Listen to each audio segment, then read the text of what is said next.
მოგესალმებით. მოკლედ მოგახსენებთ, რის გამოც შევიკრიბეთ დღეს აქ. ვიცავთ ბრიტანეთის მოქალაქის ბატონი მეთიუ როი დესმონდის ინტერესებს, რომელსაც პროკურატურა ედავება საქართველოში ნარკოტიკული და ფსიქოტროპული ნივთიერებების უკანონოდ შემოტანას. რის გამოც მას ემუქრება 8-დან 18 წლამდე თავისუფლების აღკვეთა. თუმცა რეალურად ეს ადამიანი სრულიად უდანაშაულოა. როგორც მოგახსენეთ, ის არის ბრიტანეთის მოქალაქე, არის ომის ვეტერანი, მონაწილეობა აქვს მიღებული ავღანეთის და ერაყის ომებში, არაერთი ჯილდო აქვს მიღებული და ერთ-ერთი ღონისძიების შესრულების დროს მან მიიღო ხერხემლის სერიოზული დაზიანება, რის გამოც უკვე ოფიციალურად მას ექიმის მიერ ინგლისში დაენიშნა ეს მედიკამენტები, ტკივილგამაყუჩებლები, რათა ეცხოვრა ამ ადამიანს. ამის შემდეგ უკვე ვეტერანის სტატუსით იგი მოგზაურობდა სხვადასხვა ქვეყნებში. რა თქმა უნდა, თან ჰქონდა ეს მედიკამენტები და ექიმის დანიშნულება, ეგრეთ წოდებული რეცეპტი. 25 ქვეყანა მოიარა. არც ერთ ქვეყანაში არ ქონია პრობლემა. და მას შემდეგ რაც საქართველოში შემოვიდა, იგი დააკავეს და დღემდე დაახლოებით 3 თვე უკვე გისოსებს მიღმა იმყოფება. კიდევ ერთხელ ვიმეორებ, ეს ადამიანი არის აბსოლუტურად სრულიად უდანაშაულო. მას თან ჰქონდა ეს რეცეპტი ზუსტად იმ მედიკამენტების, რომლებიც შემოიტანა საქართველოში. და უბრალოდ რაღაცა ფორმალობების დაუცველობის გამო, იმის გამო, რომ ნოტარიულად არ იყო დამოწმებული და აპოსტილი არ ჰქონდა ამ დოკუმენტს, იგი დააკავეს. მაგრამ ჩვენ მოვიპოვეთ ეს დოკუმენტები, ყველა დოკუმენტი. ნოტარიულად დამოწმებული, აპოსტილით, ვთარგმნეთ, გადაუგზავნეთ პროკურატურას, სასამართლოს, მაგრამ რეაგირება მაინც არის ნული. და ეს ადამიანი კვლავ გისოსებს მიღმა იმყოფება ამასთანავე სერიოზული დაავადებით და ტკივილებით.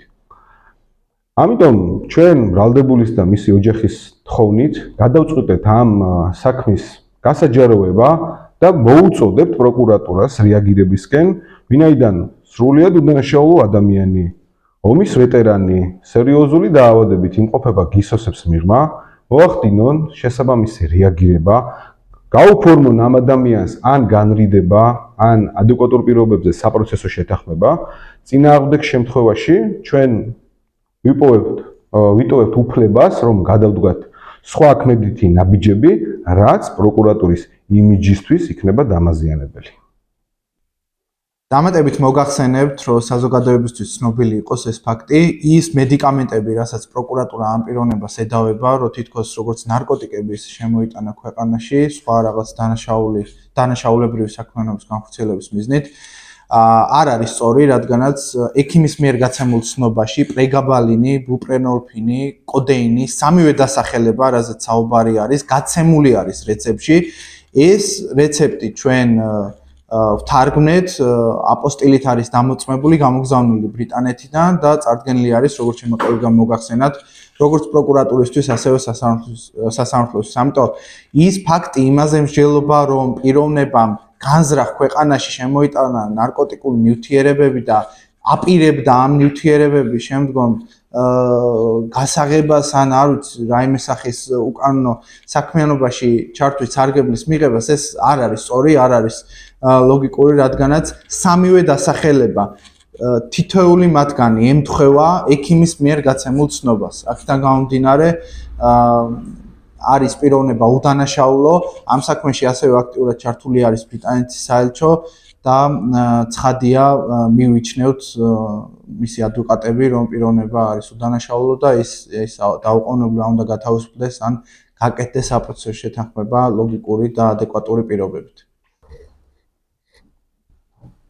დამატებით მოგახსენებთ, რომ აღნიშნული პიროვნება არის ძალიან რესპექტაბელური პიროვნება. მას სხვადასხვა დროს ელიზაბეთ მეორის მიერ აქვს მინიჭებული სხვადასხვა ჯილდოები საერთაშორისო მისიებში მონაწილეობისთვის და მსოფლიო მშვიდობის დამყარებისთვის დიდი როლი აქვს ნათამაშები აღნიშნულ პიროვნებას. მასთან დაკავშირებით არაერთი წიგნი არის გამოცემული დიდ ბრიტანეთში მის გმირობებთან დაკავშირებით და ამასთან მიმართებით ყველა შესაძლო და შესაბამის მტკიცებულებები ერთვის სისხლის სამართლის საქმეს.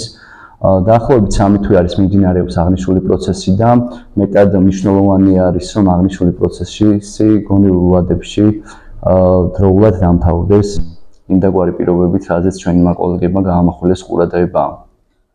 მადლობა. ანუ პირველი კითხვა როგორ ავითარებაში მოხდა ამ ადამიანის დაკავება? კი ბატონო, მოგახსენებთ, როგორც აღნიშნე ეს ადამიანი უკვე როგორც ვეტერანის სტატუსით მოგზაურობდა სხვადასხვა ქვეყანაში, თავისი ბაიკით 25 ქვეყანა გაიარა უპრობლემოდ, თან ჰქონდა აღნიშნული მედიკამენტები და რეცეპტი. და საქართველოში სარფის საზღვარი, როდესაც გადაკვეთა, მას სტანდარტული კითხვა დაუსვეს, ხომ არ ჰქონდა რაიმე ნარკოტიკული საშუალება, მედიკამენტები, მან პირდაპირ უთხრა, რომ დიახ, ჰქონდა ექიმის დანიშნულება და ექიმის დანიშნულებაში აღნიშნული ეს მედიკამენტები.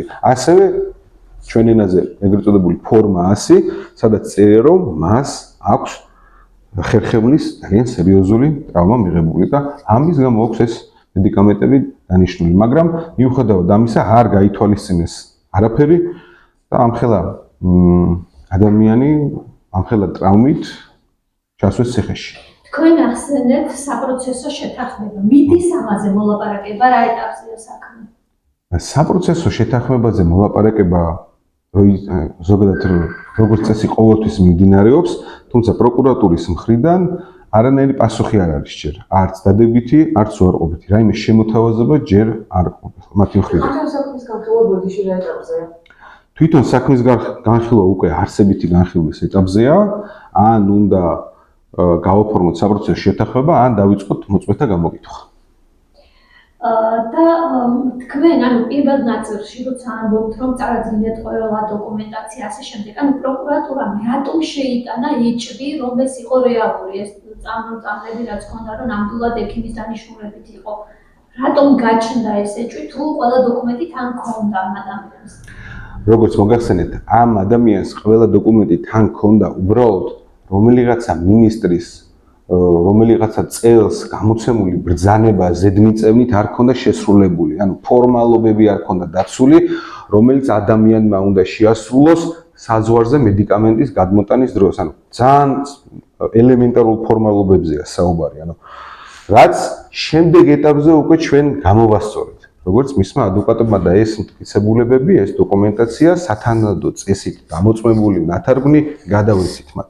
მაგრამ პროკურატურის ზოგადად პოლიტიკა ასეთი, რომ არავის არ ეუნებიან, არ უხდიან ბოდიშს, არ უშვებენ ციხიდან, არ წყვეტენ საქმეს, მათი ლოგიკური დასასრული, ამ საქმის ლოგიკური დასასრული არის გამამტყუნებელი განაჩენის გამოტანა, მათი აზრით. რაზეც თანახმა ეს ადამიანი ვინაიდან ძალიან ცუდად გრძნობს თავს, თანახმა რომ აღიაროს, უბრალოდ უნდა დატოვოს, რა თქმა უნდა, გისოსებ და პენიტენციური დაწესებულება. რა ის ზუსტად არის ნარკოტიკული ნივთიერების უკანონო შემოტანა?